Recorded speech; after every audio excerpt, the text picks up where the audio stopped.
will build spears twice as long as a man. Some men are longer than others. Ah, I see your mother's been telling you stories about me again. That was Braveheart. This is Deerheart.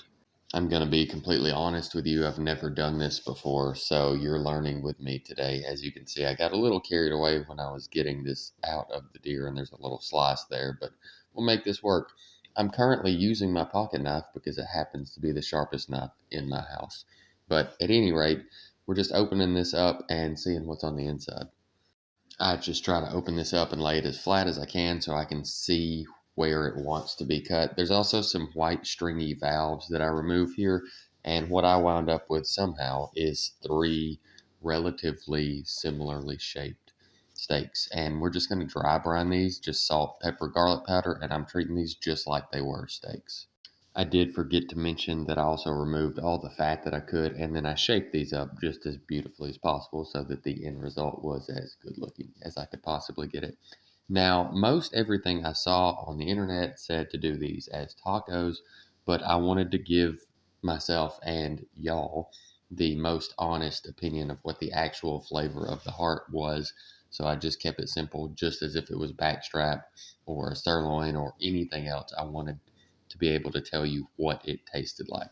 So anyway, dry brine, 24 hours. I'll see you on just a bit. So after about 24 hours being uncovered in the fridge, I get these in a relatively hot cast iron skillet with some bacon grease that I've got going here. And I am just initially going to cook this one to rare. I do about 2 minutes per side just to build up a nice crust. I will recommend going at least to medium rare. The texture was just a little bit off at rare, but medium rare, for whatever reason, those few extra degrees seem to fix that. Because the inside of the heart is where all the different compartments are kind of laid out, it's kind of awkward to get a nice sear on all the surface.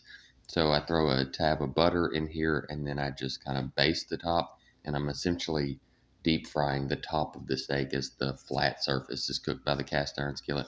Worked out pretty good. I was actually very impressed with how good this crust turned out. And I just pull this off and let it rest 5-10 minutes so that everything kind of calms down. And as I slice it here, you can see that it is very rare.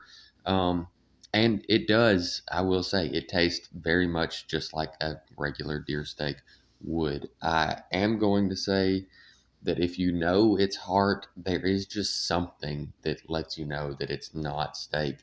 But for the most part, it's going to taste with like however you prepare it. So I do think it would be great in fajitas or tacos or something. I don't think you would know that, but just to give you some proof that isn't just me, watch this.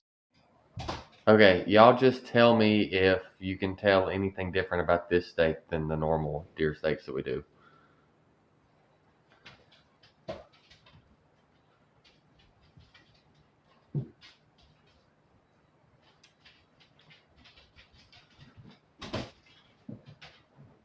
Does it taste the same?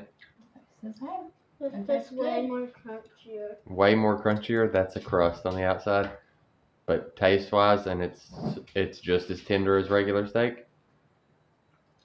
Mm-hmm. Charles, you know what it is? Is it the heart? It's heart.